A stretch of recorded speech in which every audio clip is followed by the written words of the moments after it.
Fala galera, bem-vindo ao Pod Nelson, Além do Jogo. Estamos falando aqui diretamente do Multi Estúdios, que fica no shopping Parque Jacarepaguá, aqui na zona oeste do Rio de Janeiro. E hoje estamos recebendo para um bate-papo ele que é dentista, mergulhador e atleta paralímpico, Fábio Freitas. Seja bem-vindo, Fábio. Obrigado, Nelson. E aí, Fábio, conta pra gente aí a sua história aí, dá uma pincelada aí um pouquinho, você que tem um grau de dificuldade, mas não é empecilho. A gente vai falar sobre isso, com certeza. É uma coisa importante a gente frisar que nada é empecilho na nossa vida, a única parte que é empecilho na nossa vida é depois que a gente vai pro caixão. Exatamente. Que aí não tem mais jeito da gente corrigir nem aproveitar nada na vida, né? Então conta pra gente aí um pouquinho como é que foi essa sua história aí, até porque tem muitos detalhes que vocês vão saber das coisas que ele apronta, né? Das coisas que ele serve de exemplo para muita gente. Tá bom, primeiro obrigado pelo convite, né? Um prazer estar aqui. Na verdade, assim, eu estava na faculdade, eu fazia odontologia, estava no terceiro período de odontologia em Nova Friburgo, fazendo odontologia e sofri acidente de carro. Isso em 1989. Fraturei a coluna, passei por cirurgias e tive uma lesão medular leve, bem branda. E de 89 até mais ou menos, resumindo, obviamente, até 2015, 16... Um longo período, né? Isso, eu andava de bengala, mas nesse período eu vim piorando e vim observando que eu estava piorando um pouco a minha mobilidade. Degeneração? Estava tendo algum tipo... Aí 2016, 17, veio a pandemia, eu falei com a minha esposa, poxa, Flávio, eu estou começando a sentir mais dificuldade ainda nas minhas movimentações, eu já não estava conseguindo ficar muito bem em pé. Aí a gente sempre acha, né, que é a idade, não, é alguma coisa muscular. E aí eu tive a oportunidade de ir na Rede Sara, fazer os exames, a Rede Sara é importantíssima aqui pra gente. Aí consegui marcar consulta. É uma referência em reabilitação, é uma referência, né? Inclusive, não é difícil, as pessoas às vezes acham que lá é difícil. Não é. Consulta, e não é. Aí um mês depois fui chamado, fiz todos os exames e foi diagnosticado uma coisa chamada, que não vem ao caso explicar, mas é uma coisa chamada mielomalácia cística. Na verdade, é uma sequela da cirurgia de 89. Tecnologia, a época, né? Está comprimindo minha medula. Então, eu brinco comigo mesmo que eu estou ficando em cadeira de roda, quer dizer, agora já estou, né? Eu estou ficando em cadeira de roda à prestação. Então, eu fiquei uma pessoa com deficiência à prestação. E é interessante falar isso porque eu não senti aquela coisa do imediatismo. O trauma, né? Isso. Dormi andando, acordei na cadeira de roda. Isso, eu não senti isso. Foi uma coisa de transição. Então, fui assim... Foi se adaptando aos poucos. Assim, agora eu já não consigo mais andar muito bem. Aí vai com uma bengala. Eu já andava com uma bengala, vai com duas. Então fui me adaptando e aos poucos fui indo. Conforme a realidade. Conforme a realidade da minha condição física. Hoje em dia, as pessoas me perguntam, mas por que você não faz a cirurgia? Minha lesão é uma lesão alta, é C7, uma lesão bem próxima do pescoço. Qualquer problema... Pode correr o risco, inclusive, de eu perder os movimentos do braço. Né? E aí tem que avaliar os riscos, né? Ponderar muito, né? Aí eu e o neurologista chegamos a uma conclusão que aí a gente vai entrar por esse assunto, que talvez a melhor coisa, e por incrível que pareça, né? As coisas vão se encaixando. Eu já vinha do esporte, que a gente vai falar sobre o mergulho, mas assim, então vamos tentar manter e reabilitar em tese com fisioterapia e esporte. Fortalecer a parte muscular. Então, eu propus para isso a ele. Para poder segurar a estrutura óssea ali do local e não causar uma extensão do dano. E tentar me manter estabilizar, fisicamente, né? Saudável, né? Que é o mais importante que o esporte proporciona. Na realidade, essa é a ótica de todo mundo na vida, né? Se manter saudável, né? Então, a ideia é essa, apesar de eu ser muito competitivo. Mas a ideia inicial é me manter saudável. Mas nisso daí, você sempre praticou esporte? Sempre pratiquei esporte. Desde a juventude, tudo? Sempre era futebol. Quis ser jogador de futebol? Isso, exatamente. Sempre sonhei em ser jogador de futebol. E aí, com o decorrer da vida, os pais acabam assim... Meu pai me motivava muito a ser jogador de futebol, mas aí você acaba estudando e vai por um outro caminho. E aí acabei desistindo. E qual era o clube? Futebol. Pode falar? O quê? De paixão? Sempre. Flamengo. Ah, é? Sempre apaixonado pelo Zico, né? Da nossa geração, obviamente. É uma referência, né? Pra muita gente, inclusive, referência, a gente vai falar um pouco, referência de superação, né?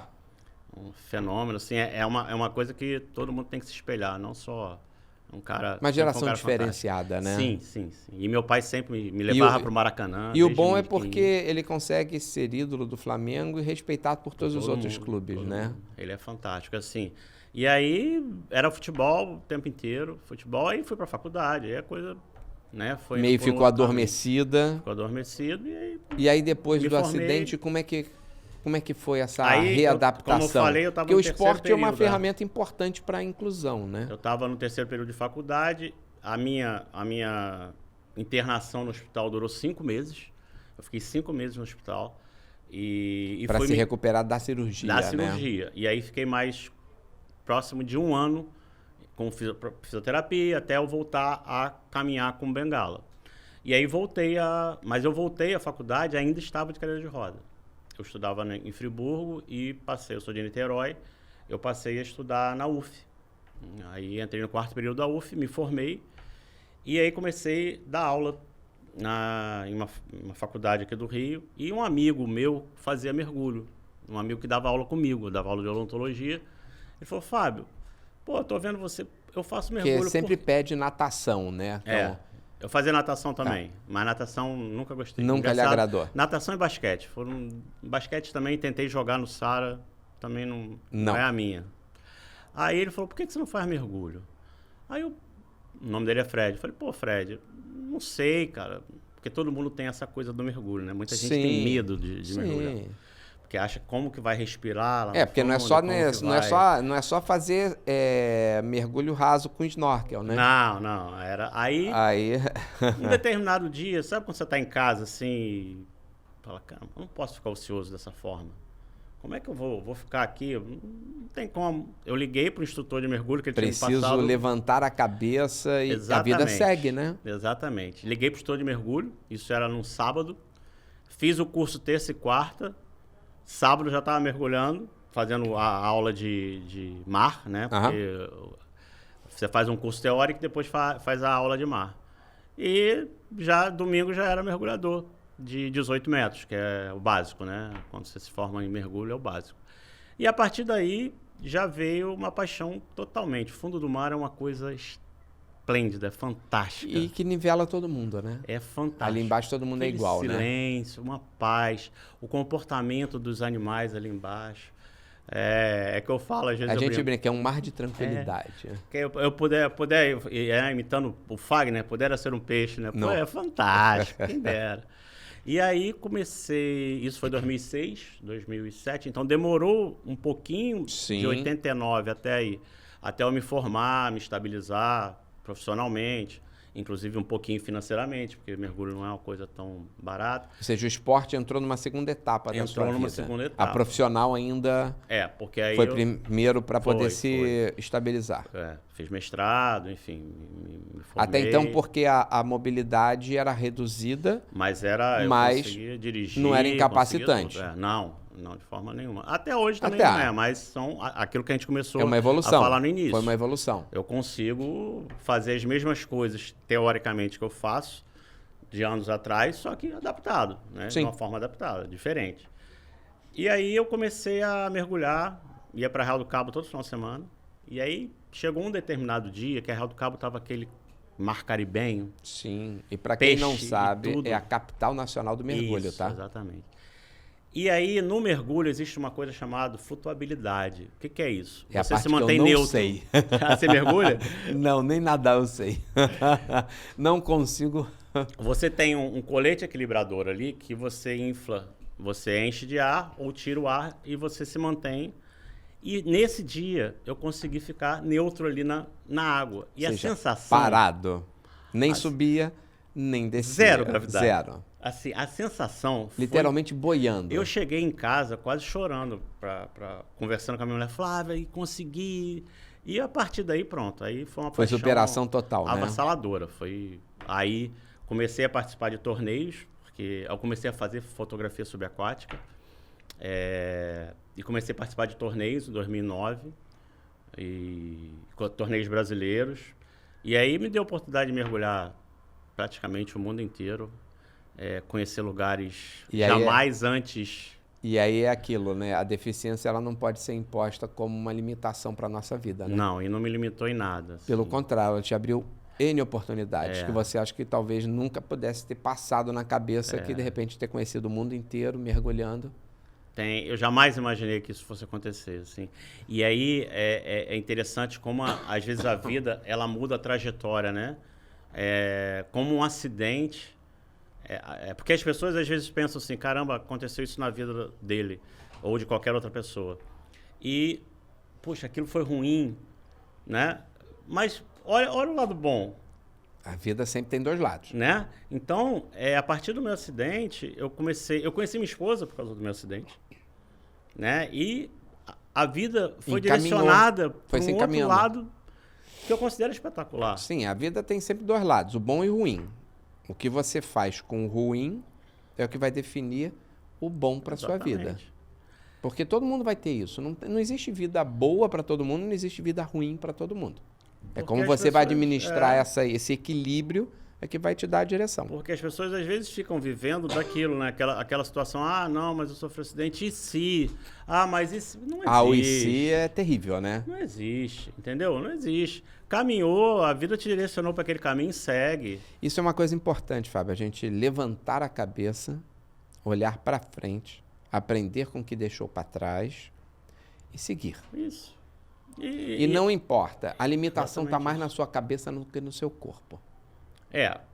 Assim, teoricamente sim, né? Porque você busca superação a partir do momento que você equilibra a sua cabeça, a sua mente. Se você estando com a mente boa, o corpo acaba respondendo melhor também, sim, obviamente. Sim. Mas é claro que nem tudo são flores, né? Não. O corpo, tem hora que ele te testa. E você tem que ser mais forte, mais resiliente do que ele. Até agora, quando a gente estava conversando, né, que eu ia vir fazer aqui o podcast, eu até ia te falar, cara, não estou muito bem essa semana, não sei se vou ser positivo, mas aí depois passou e aí eu nem comentei contigo, entendeu? Eu falei, não, deixa que eu vou lá, que eu vou chegar lá. A vida encaminha. Aí eu fui melhorando, então assim, para também deixar claro que nem tudo são maravilhas. Nós temos exatamente as nossas dificuldades. A vida de todo mundo é assim. E essa questão da fotografia subaquática? E aí foi legal porque Virou outra paixão? Não, essa é a paixão. É a paixão? É a principal. Depois, as pessoas que quiserem também, tem um Instagram só de foto sub, né? Você chegou a ver. Sim. Fui tricampeão brasileiro, fiquei 5 anos em primeiro no ranking nacional de fotografia subaquática. Que maneiro. Então foi... Isso é importante. Por um tempo aí foi uma referência legal aí na fotografia subaquática, o que me deixa muito orgulhoso, assim, porque eu era a única pessoa com deficiência a participar dentre todos os... Às vezes eram 20, 25 competidores. Porque ali embaixo tá tudo nivelado. Tá. Às vezes eles conseguiam nadar mais rápido que eu, mas apenas isso. Detalhes. Nada... Detalhes. E sempre tive essa coisa de superação, de certa forma, né? Como todos nós temos, né? A gente sai de casa... Todo dia para se superar todo dia. Para vencer uma batalha nova, né? Não só a pessoa portadora de deficiência ou qualquer outra pessoa... Com certeza a gente tem sempre essa coisa de estar ali superando. É bonito isso. Eu acho que a gente tem que ter isso em mente, né? Acordar com essa mentalidade. Sim, a gente sabe a realidade do país, né? A gente sabe a dificuldade de locomoção, né? Na maioria das vias, tudo esburacado, sem acessibilidade. Mas o principal limitador é a própria pessoa. Eu vou te dizer. A sociedade assim, por exemplo, precisa evoluir, óbvio. Sim. Entendeu? Mas a superação tem que vir de dentro. É até interessante você falar isso, que as coisas acontecem por acaso. Eu peguei o carro, parei no estacionamento, aí tem 2 elevadores enormes, que deve caber, brincando, aí 50 pessoas dentro do elevador. Aí tinha uma jovem, uma senhora com 2 filhos, e eu e minha esposa.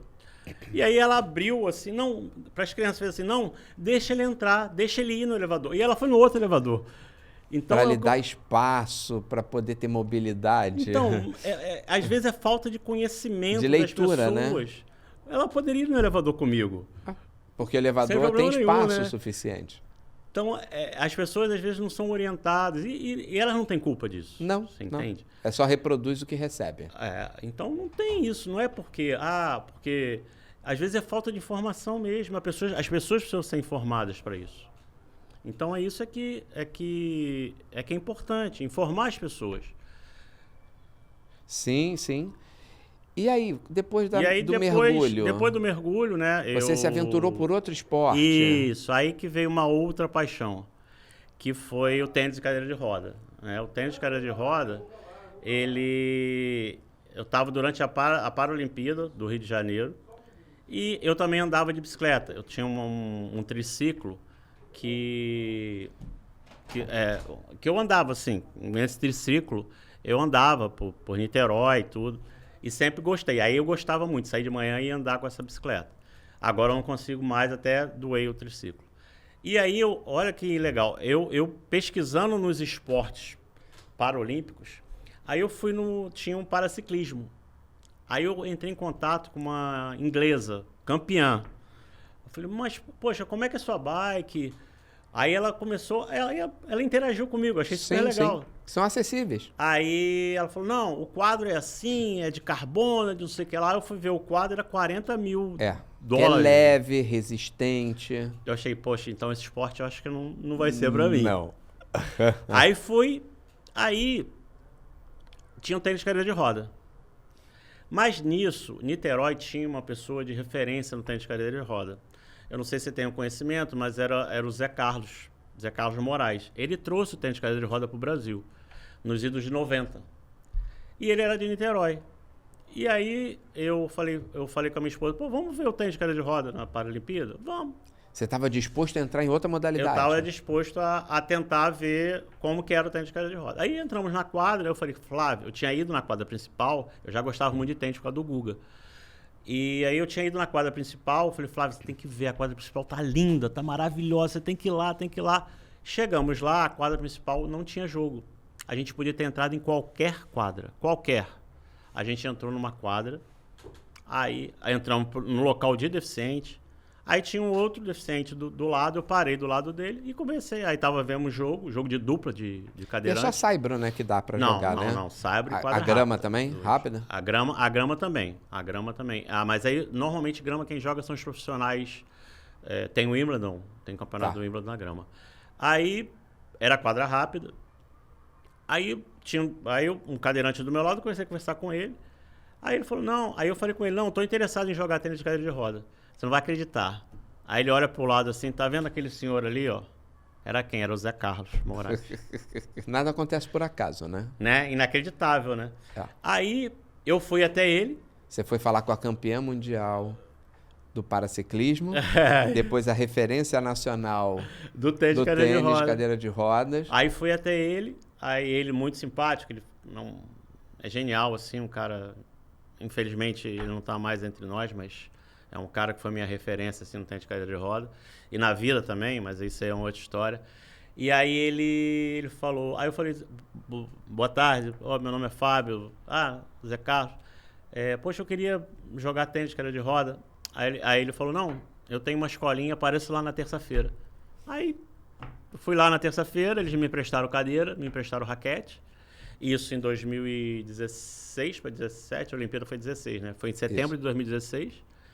E a partir daí, comprei tudo aí, já fui jogando. Não precisou os 40 mil dólares? Não precisou, bem menos, bem bem menos. E aí ele me motivou, tinha professor, cadeira, tudo, e aí eu passei a amar esse esporte e praticar o esporte. Aí fazia musculação, ainda faço.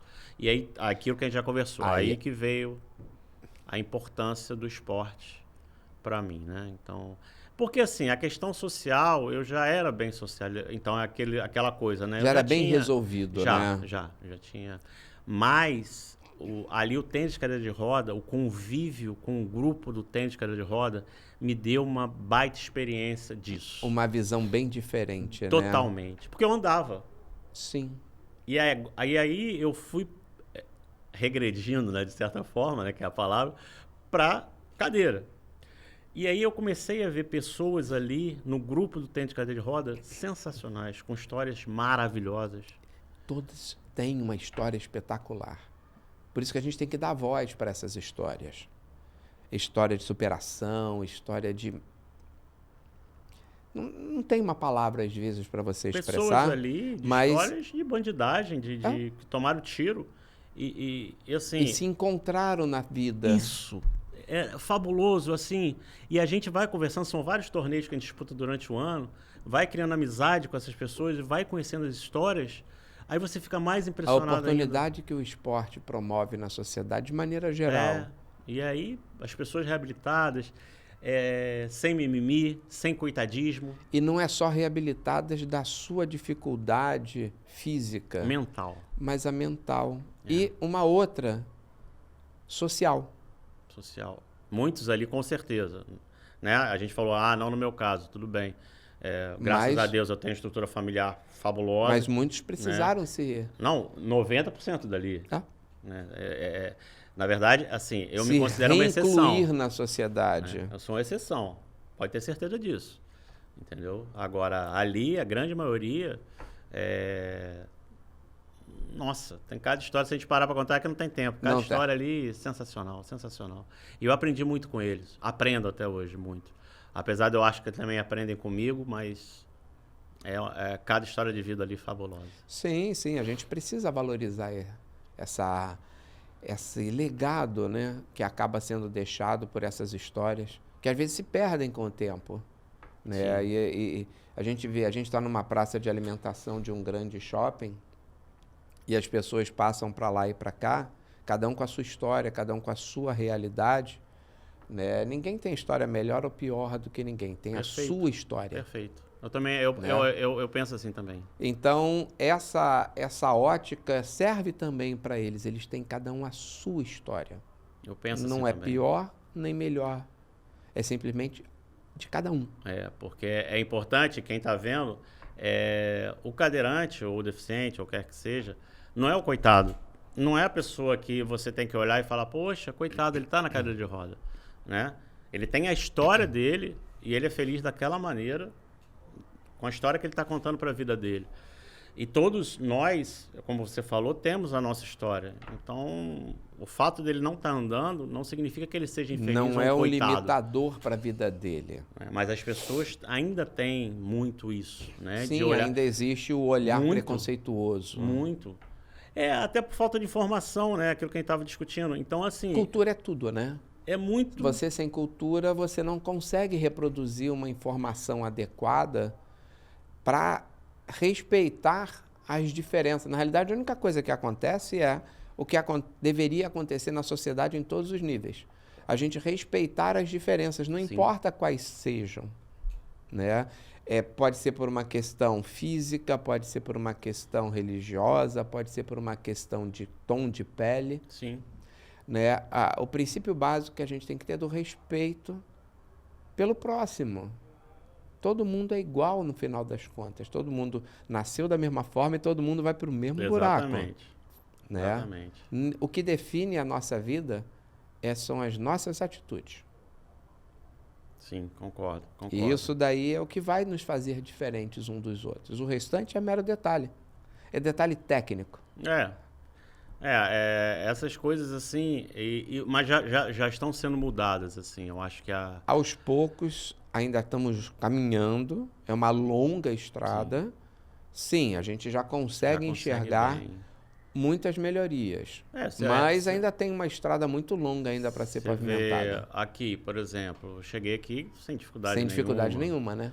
Até aqui no estúdio mesmo, para você poder entrar, tem lugares, espaço, rampa, tem tudo. Mas ao mesmo tempo que a gente conversou também, se tiver dificuldade, para mim não tem problema nenhum. Não é impeditivo. O que para muitos deficientes acaba sendo, né? E aí eles somatizam, às vezes, e criam um mimimi, um coitadismo desnecessário. E isso, aí o cara às vezes deixa de ir a um teatro, um cinema, porque tem uma rampa. Sim. Porque, desculpa, tem um degrau para o cara subir. Não, eu não vou porque lá tem um degrau e eles têm obrigação de colocar aquele degrau. É um direito? É um direito. Mas óbvio. Quem está deixando de aproveitar é ele, né? Não é. Às vezes é uma coisa pequena. A solidariedade também do povo está aí para então isso chega, também. Se eu depois, Agora, recentemente, eu tive em Bonito para mergulhar num lugar chamado Abismo de Anhumas. Sim. Você falou em solidariedade, eu lembrei. Eu tenho um amigo que tem sítio lá em Bonito. E lá é um rapel de 72 metros. É um negócio, é uma aventura fabulosa, assim.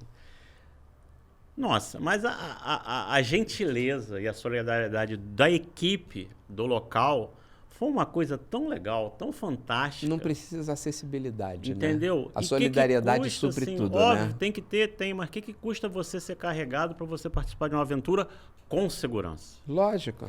Obviamente que você não vai meter o pé pelas mãos e não ir para um lugar que o cara te carregue sem segurança, mas os caras eles tinham treinamento. Sim.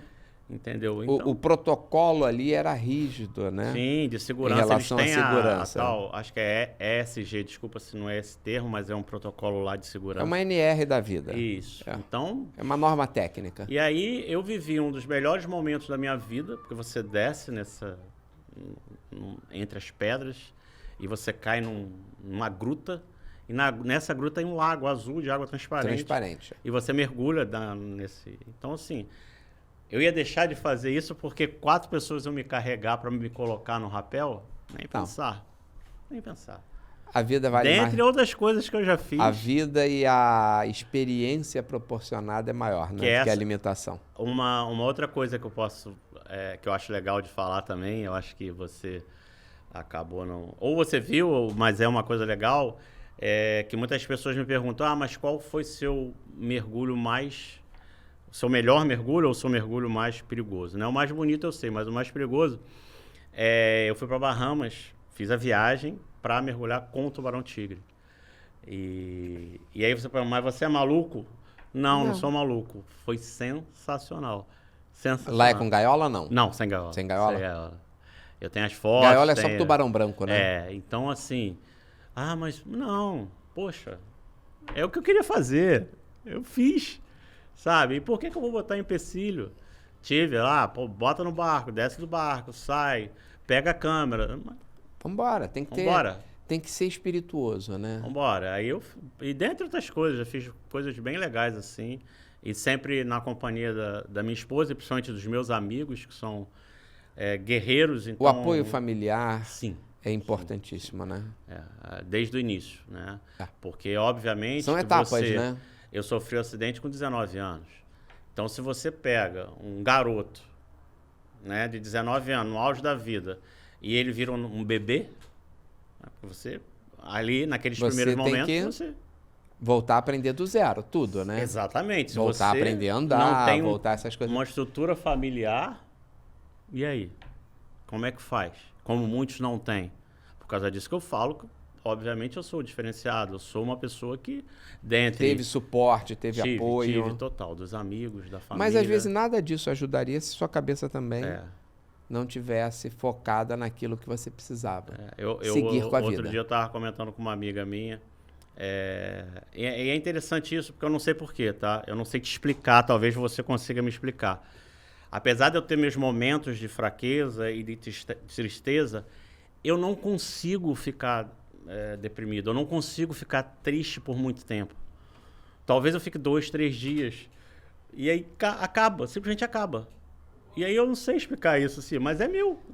Objetividade, né, uma das situações. Entendeu? Né? Você tem um objetivo na vida. Dificuldade você vai passar. Sim. Para alcançar qualquer objetivo. É o que eu falo é o seguinte, eu, por exemplo... eu chego em casa, posso estar com dúzias de problemas. Eu vou dormir, no dia seguinte eu vou acordar cedo, vou tomar meu banho, vou levantar a cabeça e vou sair para a vida. Uhum. Porque eu ficar dentro de casa não resolve nenhum problema. Me entregar a uma dificuldade não resolve nenhum problema.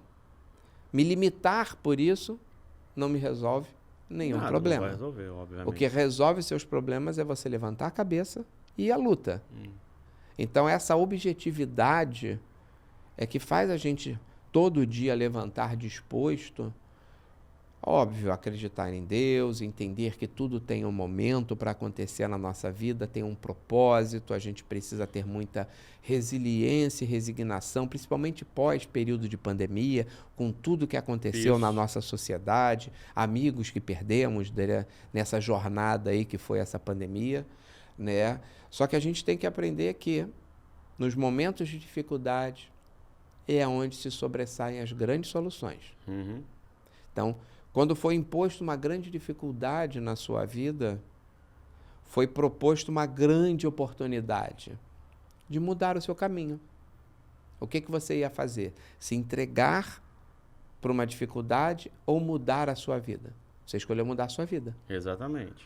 E olha quanta coisa você já fez nessa sua trajetória até agora.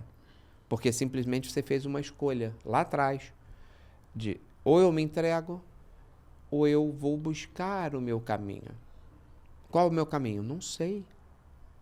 Ninguém nasce sabendo. Está escrito, mas a gente não sabe. A gente não sabe. A gente tem as nossas escolhas no meio da estrada. Só que a vida só anda para frente. Ela não anda para trás. Né? Então, isso que a gente tem que fazer de escolha é muito importante para todo mundo. Então, eu levanto todo dia, levanto a cabeça, tomo meu banho, a vida segue. Mesmo se você não queira, a vida continua. É, perfeito. Ela não para. Se você parar, ela vai parar só para você. Mas para o resto inteiro da sociedade, ela vai continuar. Como eu não quero ficar para trás, a gente segue o fluxo. Então, é mais ou menos isso que acontece contigo. Assim... Você se abate porque você é um ser humano. É normal. Tem natural. sentimentos, tem fraquezas, né? Mas, ao mesmo tempo, tem objetividade. Então, quando aquele momento de fraqueza, ele se aplaca, você levanta a cabeça. Opa, peraí. Eu tenho meu mergulho, que eu sou apaixonado. A fotografia. Tem que jogar tênis. Eu tenho que jogar tênis. Eu tenho que fazer aventuras radicais, que é uma aventura radical, né? Que me motiva, descer, né? 65 metros? Foi 72. 72 metros. Bem legal. Né? Eu talvez desça 72 metros. De escada, não é difícil. Mas de rapel ainda não tentei. Vou tentar um dia se eu tiver coragem. Claro que facilitou porque o rapel era elétrico, tá? Então é um rapel... É porque às vezes não foi ele... É mecanizado. Não foi com a perna, né? Mas assim... a sensação de liberdade para você fabuloso. Ali é ímpar, é singular. Inesquecível, porque descer, quando você sai da fenda, que você vê aquele silêncio, aquela paz. É uma calmaria. Nossa. Então isso... Aí você fala, eu estou no Brasil? Não tem foto e não tem nada que pague. Não. Aquela sensação que eu tive O registro de imagem é só para comprovar que você esteve ali. A sensação... O restante é só você que tem. Não tem. E aí você ia perder tudo isso por uma escolha errada? Não. Igual, por exemplo, sensações. Quem está falando, eu tive a oportunidade de ganhar um primeiro torneio quando você perde a primeira rodada, para deixar claro, né? Quando você perde a primeira rodada, você tem um torneio dos perdedores da primeira rodada. Como fosse uma repescagem. Isso. E eu ganhei essa repescagem. E você tem troféu, tudo. Sim. Chama-se torneio de consolação. Então foi o meu primeiro torneio que eu ganhei. A sensação da vitória... Esse do tênis ou do mergulho? Tênis, do tênis? Já do tênis? Do tênis. A sensação da vitória também é indescritível. É impagável, eu né? não vou esquecer. E do mergulho também, das conquistas da fotografia subaquática também. Então, assim, ninguém vai... Eu vou levar isso comigo para sempre. Eu não tenho como. a sua história. Entendeu? E ela é só sua. É fantástico, assim. Então, nada me limita, na verdade, assim. Obviamente que a cabeça ajuda muito. Eu acho que ajuda muito. Muito. Família, apoio. A estrutura que eu tenho familiar, né? Fé, você já viu aqui que eu sinto muito minha esposa, né? Sim, então, sim. A estrutura que eu tenho, o apoio que eu tenho dela, principalmente... É sua primeira grande parceira, né? É uma coisa... E incentivadora, né? Não, tudo. Ela mergulha. Ela joga tênis, ela não mergulhava, passou a mergulhar. Acompanhou tudo. Ela tá olhando ali pra mim, rindo emocionada. Aí vai me fazer chorar. Lá. Ela me acompanha pra tudo. Ela hoje em dia joga tênis, porque eu joguei, mergulha porque eu mergulhei, viaja comigo, vai nas minhas aventuras todas, mesmo com medo, né? Já mergulhou com outros tipos de tubarão, mesmo com medo, mas foi. Então, com o tigre ela não foi. Aí ela realmente respeitou. Ele podia estar com fome na hora, né? Ela respeitou não o quis medo ser a dela. janta. Então, mas está sempre comigo. Então, é uma pessoa que é essencial na minha vida, com certeza.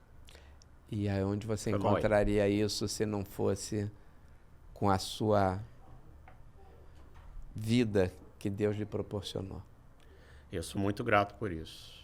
Independente do que Então não existe limitação. cada um acredite, eu acho que existe essa coisa, né, de você acreditar numa presença Sim. de um ser melhor e maior. E apesar de você ter todo o tratamento católico, né, mas você tem que acreditar em alguma coisa, que seja Sim. fé ou qualquer outra coisa, mas você tem que ter um o ser humano precisa disso para se movimentar. Cada vez mais, né? É o que nos norteia hoje os nossos caminhos, né? Se você não tiver esse apoio, porque você pode estar sozinho, mas nunca se está assim. Você pode se sentir sozinho, mas você nunca vai estar sozinho. É verdade. Essa é a parte importante. E aí nessas horas que você consegue, assim, tirar essa força que às vezes você acha que não tem, né? Aquela coisa que, nossa, tô para baixo, mas o ambiente lhe proporciona energia positiva. E as pessoas hoje em dia estão precisando muito disso, né? Você pega... a gente está sem fé na sociedade. Você pega... Não, eu vou falar uma coisa que talvez não seja tão real, mas acaba sendo. Hoje em dia você pega esses influencers e qualquer um, entre aspas, tá? Sim, existem... Se acham que podem ser influencer e as pessoas acreditam muito nisso. Né? Outro dia eu fui fazer uma crítica no Instagram a uma influencer deficiente. Não, desculpa, não foi uma crítica. Eu fui fazer um comentário a respeito de segurança de uma coisa que ela estava fazendo. Nossa, levam isso como se a pessoa fosse um deus daquilo ali, como se a pessoa... Eu só quis fazer um ajuste ali na segurança. Por experiência, por tudo. E as pessoas que não são deficientes não sabem nem exatamente o que ela poderia passar ou o que ela poderia, mas ela tem milhões de seguidores. E aí eu fui, apaguei, deixei de seguir e seguimos a vida. Sim. Não é para mim. Então... É muito complicado, né? Porque você generaliza demais. Tá muito. Não qualifica todo o conteúdo. Tem mercado para todo mundo, óbvio que tem. Mas a gente fica preocupado com a qualidade do conteúdo que está sendo entregue hoje. Tá? E como é que é essa recepção da sociedade para esse tipo de conteúdo que está sendo entregue. E viram deuses, né? Então, isso me assusta um pouco. Assim. É muito rápido, né? Isso me assusta um pouco. Então, a qualidade do conteúdo.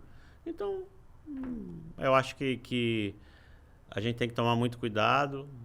E isso é legal, porque a gente está conversando isso, quem vai ouvir, principalmente aí voltando para a parte de inclusão, acessibilidade, é importante que as pessoas saibam diferenciar a pessoa que tem conteúdo, a pessoa que vai passar, né? Ah, poxa, como você vai fazer uma transferência para o carro? Pô, mostra como ele faz, qual é a melhor maneira, como a coisa funciona. Porque a gente está muito, hoje numa época, muito se fala em fake news, né?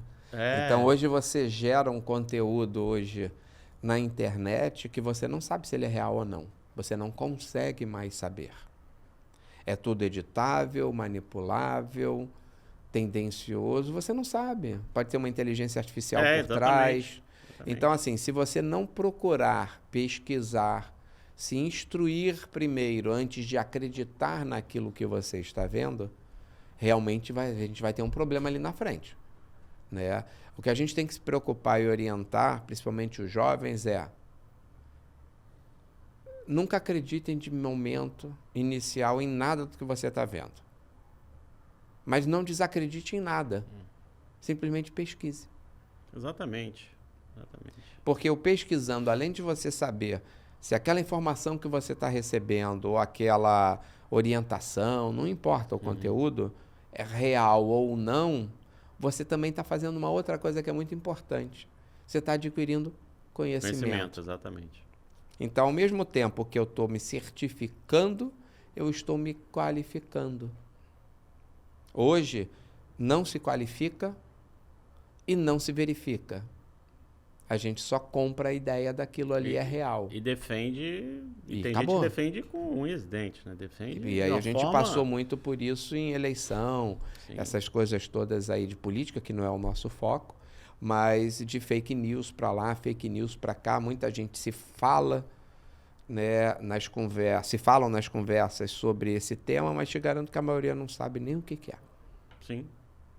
E não se sabe nem como se faz isso. Né? Com certeza. Então, assim, é muita coisa, é um território obscuro. É necessário, é real, é importante, mas que tem que ter muita responsabilidade para a gente transitar nele.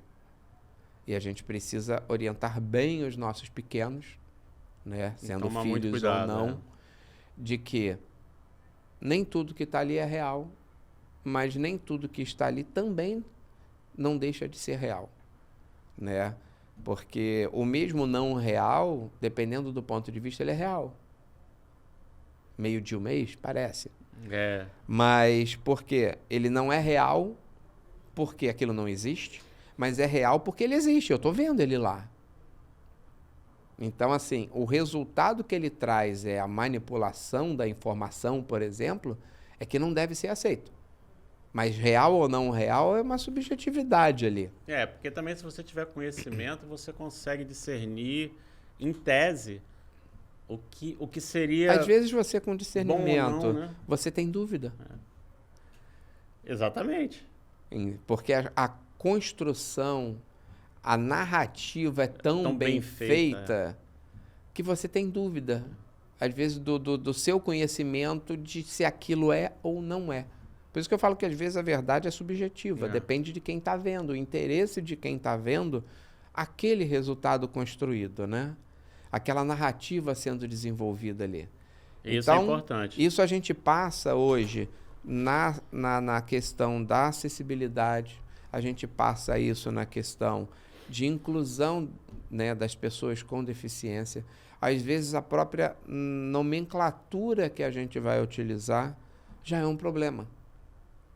Porque muda também muito, né? Então, Tem pessoas que não gostam de ser chamadas pessoas com deficiência. Eu particularmente... Isso, eu falo pessoas com deficiência porque é o que está na lei. Então, assim, tá lá, PCD. A lei, existe uma lei específica para isso, né? Então, você está usando uma nomenclatura prevista em lei. Isso. Mas a sociedade, as pessoas não aceitam. Muitas não gostam de ser tratadas assim. A gente tem que respeitar. O princípio igualitário da sociedade é o respeito. E como informação, até para quem não viu antes, né, o Nelson chegou para mim e falou, isso é uma informação importante, falou, como você gosta de ser chamado, né? Sim, assim, quem tem que saber é você, não eu que tenho que te rotular. Né? Exatamente, então assim, é questão de troca de informação, as pessoas não precisam ser grosseiras com as outras. Não, é só dialogar. Só dialogar, né? Só ter informação tem que ser bom ali. Ouvinte, outro tem que ser bom. Exatamente. Então, ali tá com uma dificuldade, né? Procura alguma pessoa, explica para essa pessoa, olha, da próxima vez que eu vier, poxa, tá vendo? Tá faltando uma rampa ali. Teria como você adaptar, fazer de uma melhor maneira que eu possa explicar para aquela pessoa que a acessibilidade não é ser carregado, né? O direito de ir e vir, é ter autonomia, né? E talvez aquela pessoa entenda, talvez não, né? Muitos, e o às vezes, não vão entender. De autonomia do ir e vir não é para a pessoa com deficiência. Está previsto em Constituição. É um direito da sociedade, de todo cidadão. E é interessante como eu viajo muito e como as pessoas têm uma visão equivocada disso, né? Porque você às vezes vai em algum lugar e fala, não, o lugar é acessível. Aí chega lá, tem uma escada. Não, mas a escada aqui a gente pode te carregar.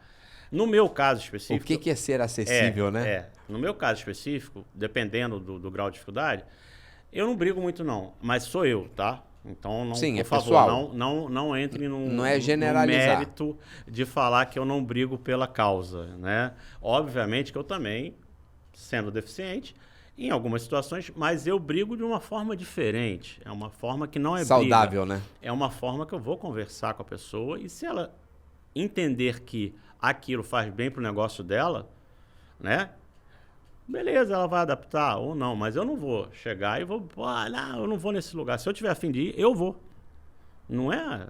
Esse não é um limitador para você. Não. Se eu tiver a fim de ir num lugar e tiver que ser carregado, ou se tiver... Eu vou. Se tiver que descer do avião carregado, de repente eu vou ter que descer. Agora, depende muito da situação, entendeu? Do Agora, momento, de mais tudo. uma vez eu repito, é minha forma de pensar e de agir. Obviamente que eu vou conversar com as pessoas e falar, ó, isso tem que ter assim, assim, assim, eu vou aceitar, mas não pode ser assim. E óbvio que eles vão falar, não, senhor, é aquela resposta tradicional. Padrão. Né? Não, senhor, eu já desci de avião com os caras me carregando, porque eu vou para lugar muito inóspito, né? Muito, às vezes, que não tem... Que se você para o avião numa área remota do aeroporto, ele vai chegar com a escada. Não tem como. Não tem jeito. Não tem. Você não tem um finger nesses, maioria dos aeroportos. Então, assim, aí às vezes tem finger, tem tudo, e a pessoa atrasa um voo, eu não sei, às vezes assim, por uma questão, às vezes até de mídia, alguma coisa para postar que atrasou o voo, mas será que no próximo voo não tinha um médico que estava precisando de alguém para atender? Será que ela não está prejudicando várias outras pessoas ali? Sim. Para atrasar um voo de 50 minutos, a pessoa, eu já vi, isso eu vejo vários. Não, eu já passei situações em voo do voo ser desviado para um aeroporto mais próximo, porque a passageira convulsionou dentro do voo. Sim, mas aí tudo bem. E aí é sorte que ela não veio a óbito, porque tinha um médico dentro da aeronave auxiliou no procedimento de primeiros socorros. Senão, ela não teria aguentado, né, esperar até pousar. E isso, a gente tem que ter respeito. Sim, tem uma necessidade. Né? É um exemplo, não falando de pessoas com deficiência e afins e tal, mas é uma realidade que a gente vive, que a gente tem que aprender como cidadão a respeitar. E muitos se queixam e reclamam, né? Sim, sim, porque a gente desviou de aeroporto, eu perdi minha conexão, eu quase tive que dormir na cidade, porque não teria outro voo para eu voltar aqui para o Rio de Janeiro, mas eu estava tranquilo porque eu sei que aquilo ali foi uma necessidade extrema, e que se não fosse feito dessa forma, aquela pessoa poderia ter perdido a vida dela e que poderia ter sido eu em algum momento. A gente tem que sempre se colocar no papel do outro. Eu já passei situação que é assim, se colocar no papel de uma forma diferente. Teve um voo que eu peguei, tinha um gringo enorme, assim, um cara grande demais, sabe aqueles caras enormes. E ele estava na primeira, e ele estava na primeira fila. E aí a aeromoça tentou tirar ele para me colocar. Eu falei, não, senhor. Eu falei para ele, não. Faz. Ele não tem onde sentar. Não, ele se recusou. Ele chegou para mim, ele falou para a moça, não vou sair daqui. Ele não saiu. Aí me colocaram lá, aí tiveram que pegar a cadeirinha e me colocaram na segunda. Eu falei, não, tá tudo bem. Olha o tamanho do cara. O cara vai sentar aqui, ele vai ficar espremido. Não, às vezes não cabe. Não é? Agora, tem pessoas que realmente, assim, que não... Eu comprei esse local. Isso. E não saio daqui. Na realidade, ele não comprou o local, né? Ele comprou o direito de estar ali naquele assento, naquele voo. Isso. Aí o assento de trás quer dizer, na verdade também acaba sendo... São três fileiras, basicamente, né? Sim. Comfort ali. E as pessoas, às vezes, não saem. Então, mas, assim, pra mim, tá tudo bem, me bota na segunda, na terceira. Eu não vou, mais uma vez eu repito, não vou... É tudo a necessidade, né? Essa questão de necessidade, ele é preponderante para tudo na vida, né? As pessoas... eu precisei pegar um voo uma vez, só tinha vaga no último assento, do lado do banheiro. Vou. É horrível. Primeiro, a poltrona não reclina, porque você tem o banheiro. Exatamente. Ela é reta. Quando o avião decola, é a pior parte, porque você vê o avião todo subindo e você é o último. Né? Eu já não sou muito fã de voar, mas vou por necessidade, trabalho e tal. Com os anos e as dezenas de voos vai dando um pouco mais de tranquilidade. Mas não é minha praia. Mas é uma questão de necessidade. Eu precisava voar, eu tinha compromisso e tudo, vamos desse jeito. É mais ou menos isso que orienta a nossa vida, é a nossa necessidade. Você tem necessidade de voltar àquele horário? Não. Então não pega esse assento, pega outro voo, vai no outro dia. Então é mais ou menos a mesma coisa. É a nossa necessidade que nos molda, né? Mas eu vou te dizer, isso eu viajo desde 2009, né, 6, enfim, quando eu comecei a mergulhar, tudo melhorou muito, no geral. As companhias aéreas. Evoluiu bastante. Tudo deu uma... um upgrade. Niterói é uma cidade que toda calçada tem acessibilidade. Sim. Eu tenho uma adaptação que eu coloco na minha cadeira. Então, as calçadas são largas. Eu ando por Niterói de forma, teoricamente, bem tranquila. Obviamente que em algumas situações não é 100%, mas dá para eu andar. Eu adapto uma... É tipo uma scooterzinha aqui na frente. E aí saio lá, minha cadeira vira um scooter, eu faço tudo com aquilo. E viajo com isso, então, no geral, hotéis, essa parte toda de turismo, no geral, eu fui agora, né, essa recente aventura foi bonito. E assim, eu tive num dos locais lá de passeio, até uma cadeira anfíbia tinha para levar o deficiente durante a trilha até o lago lá. Que bacana. Então, assim... Estrutura já fabulosa. Prevendo ter direito. Fabulosa. Estrutura, inclusive, para né, cadeirante que quiser ir visitar bonito, que quiser fazer um turismo, não é propaganda, né? Não é nada. Mas eu achei a estrutura espetacular. Muito legal. Quem tiver oportunidade realmente não deve perder. Eu achei a estrutura muito legal. E é um paraíso que a gente tem no país. E é uma estrutura de flutuabilidade. E você consegue flutuar, eles te dão toda a estrutura.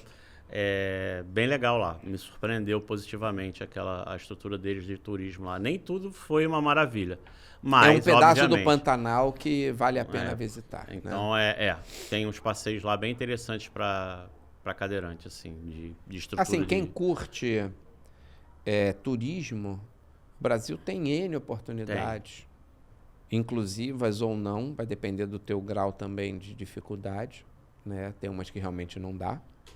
Né? Mas o Brasil é cercado de paraísos turísticos.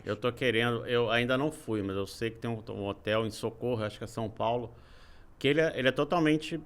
Não é que ele seja feito para pessoa deficiente, mas ele foi planejado para ser totalmente acessível. Para ser acessível, para as pessoas poderem usufruir de todo o hotel. Acho que tem tirolesa...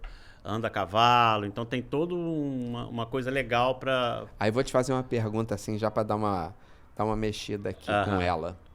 Você pergunta para ela o que ela topa ou não antes de viajar para esses locais, porque ela faz junto contigo, né? Sim. Você fala assim, olha, a gente vai para lá, tem tirolesa, tem isso, o que você acha? Pergunto, mas assim, eu já sei do que ela tem medo e o que ela não tem, então... Eu vou e ela não vai. Por exemplo, eu amo de paixão montanha-russa. Sou apaixonado por montanha-russa.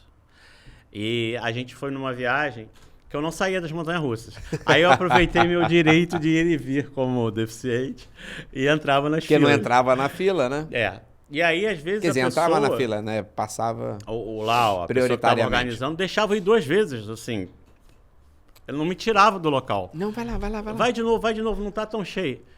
Aí chegou o momento da viagem... Porque nem todo mundo deve a curtir tanto, né? Então deve ser até interessante para eles, né? Chegou o momento da viagem, coitada, que ela pegou uma montanha-russa lá, a montanha-russa bateu muito, ela desistiu.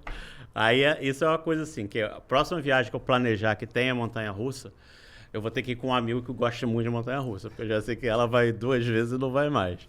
Então tem coisas assim que Mas aí ela curte de boa, fica muito de boa, me acompanhará.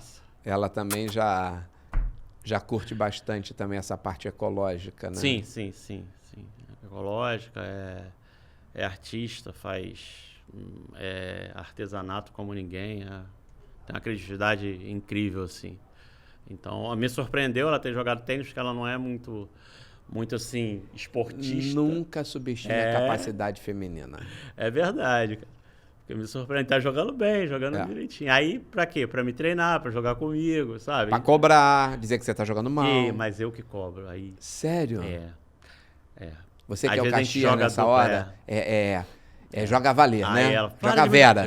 Eu sou, como eu falei, né? Eu sou competitiva beça, né? Então aí, para de me chamar atenção, não sei o que lá. Aí ela, eu que cobro, tá? Ela sai até às vezes meio chateada. Sério. Mas faz ela parte, sabe, faz ela parte. sabe, A gente tem a veia, todo mundo tem a veia competitiva, né? E aí mas Uns é legal. mais, outros menos, mas todos legal. temos. Ela surpreendeu, porque ela tá indo treinar, vai 2 vezes por semana, tá se dedicando. Bem legal mesmo. Adorei. Adoro porque aí eu tenho agora a companhia, porque nem é sempre. E uma coisa legal de falar. É interessante que, como cadeirante, praticante do tênis, cadeira de roda, né? Tem muito andante, vamos chamar de andante, que tem essa discriminação de não jogar com a gente. Por exemplo... Porque acha que não está em igualdade em condições. Eu frequento um clube que, assim, dupla é super tranquilo de jogar. Existe dupla mista? Isso. Eu já participei de um campeonato de dupla mista. Um cadeirante e um andante contra um cadeirante e um andante. Chama up and down, né? Um em cima e embaixo, né? E aí é legal porque, assim, dá jogo, normal, quase que normal. Só que eu não consigo colocar isso no clube que eu frequento. Eu já consegui convencer pouquíssimos. Entendeu? Mas é interessante isso. Não é nem preconceito isso, é mais, na realidade, falta de informação. E o legal é que o Ricardo, né? O Ricardo, que a gente conhece em comum, a primeira... Eu me meto nas coisas, né? Eu vou pra... Eu participo de torneio de andante. Assim, não tem cadeirante não? Então vamos escrever. E ele foi... O primeiro torneio dele foi contra mim, ele jogou contra mim. Aí ele perdeu? Não, ele ganhou. Aí ele tava nervosão. Como é que, eu vou jogar com cadeirante? Como é que eu vou... Ele contando a história engraçada mesmo. Vou jogar com cadeirante, como é que eu vou fazer? E se eu perder? Então tem isso, né? Tem isso, né? Vou perder pro cadeirante. Então tem na realidade, você perde para um atleta. Que tem limitação de mobilidade. É a opção natural do ser humano, não tem jeito. E eu acho que é por aí, as pessoas às vezes veem ali alguma coisa assim, não que eu jogue bem, obviamente que se você for olhar um atleta top, tem aí, a gente tem um atleta espetacular, que é o primeiro do Brasil, acho que ele hoje está em 18 do mundo,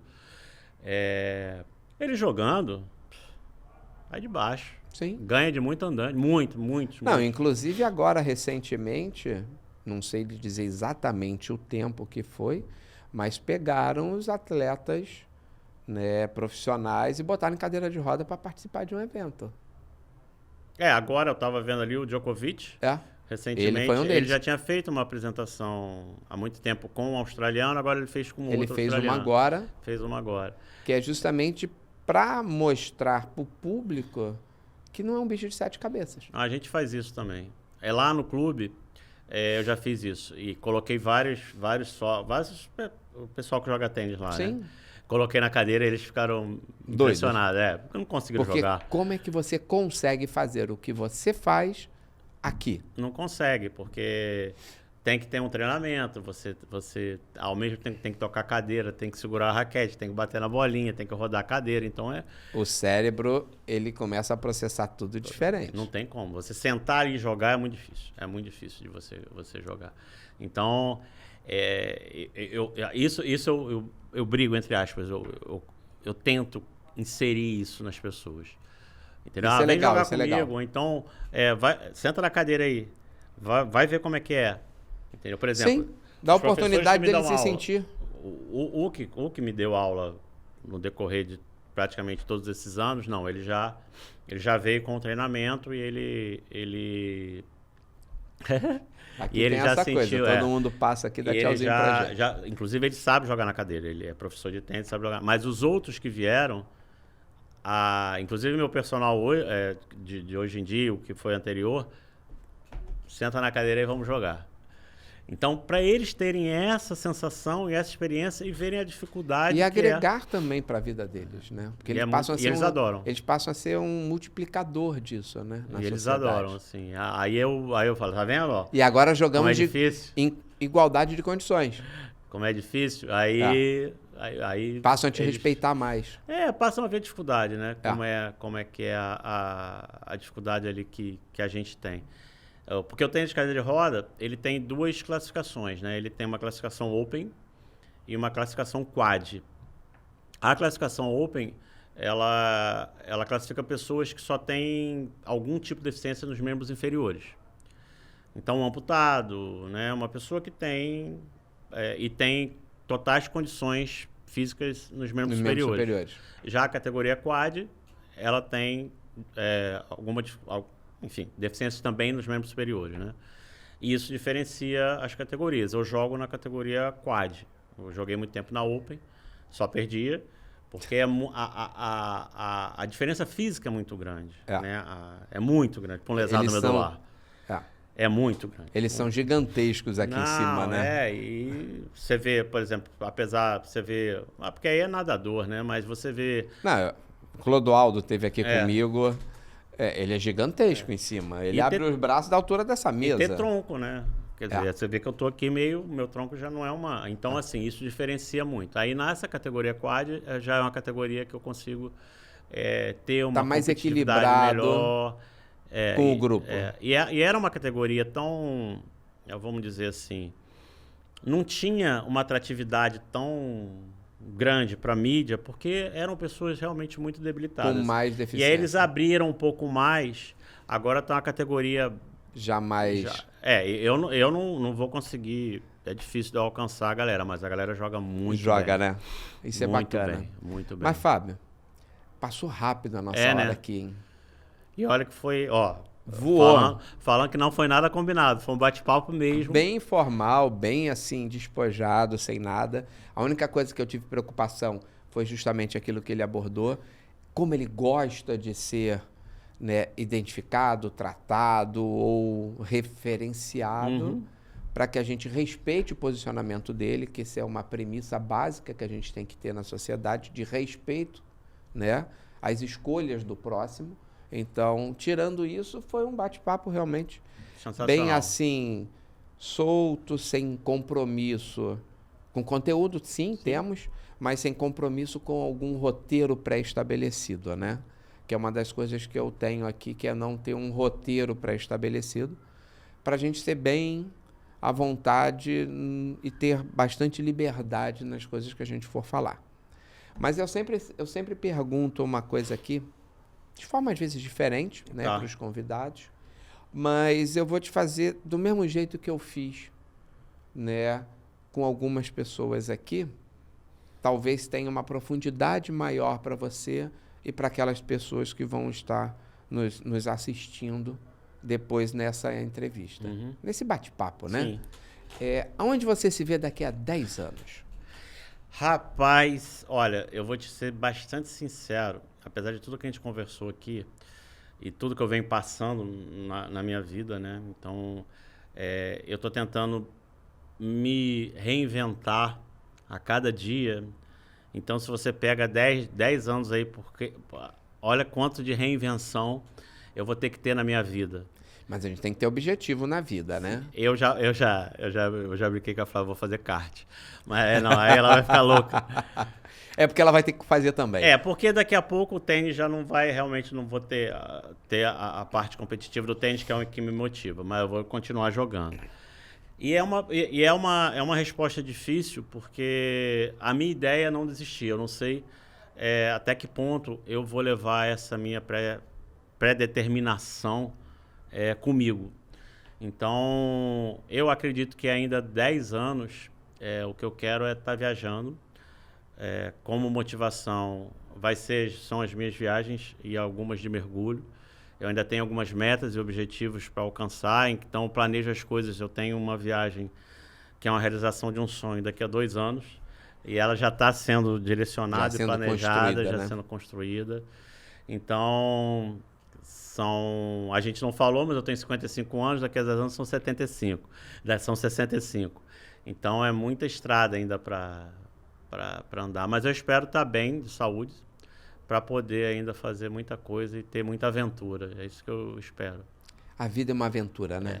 E a gente está aqui para curtir ela. Tem que levar ela mais ou né? menos assim, né? É isso aí. Na aventura. Obrigado aí pela sua presença aqui. Eu que agradeço aí, o convite, essa foi excelente. Lição de vida, né? E repassar um pouquinho isso para as pessoas que vão estar assistindo, Sim. Que a gente não pode desistir nunca, a gente tem que acreditar sempre, usar o esporte como uma mola importante de impulsionamento para nos reincluir em qualquer situação que a gente esteja passando na vida, e que saúde sem esporte não tem. E não só isso, né? Não é só o fato do esporte. Aqui a gente, né, direcionou o esporte e deficiência. Mas, por exemplo, eu tenho 55 anos, então eu comecei o tênis e cadeira de roda com 50. Então, assim, a idade, Sim. Então tudo. É sempre importante você estar O acreditando. esporte em qualquer idade, em qualquer fase da vida, ele tem que estar presente. Adaptado à realidade de cada um. Sim. e às limitações de cada um dentro da sua idade, vamos botar assim. Né? Mas ele faz muita falta na vida das pessoas. Não, e acreditem sempre, eu acho que vale a pena você apostar nos seus sonhos, né? Apostar no que você realmente acredita, que mal ou bem um dia ele chega. Né? Então, sempre chega para quem acredita e tem fé. Né?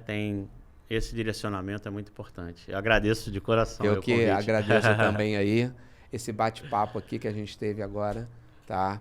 Com o Fábio. Não deixem de deixar os seus comentários, os seus likes, curtir, divulgar a nossa página aí para que as pessoas possam ter um conteúdo diferenciado.